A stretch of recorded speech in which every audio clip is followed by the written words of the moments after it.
In today's video, I'm going to show you how to change hue in Affinity Designer.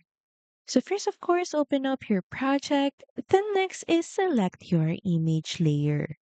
Next, in the right corner, head over to the Layers panel and click on the Adjustments button. So here, look for HSL and click on it. HSL stands for Hue, Saturation, and Luminosity.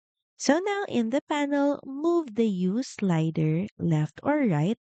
This shifts all the color in your image instantly. You can also adjust saturation to make colors stronger or softer, and lightness to brighten or darken. Lightness also stands for luminosity, and if you only want to change one color, you can use the color range options like reds, yellows, or blues.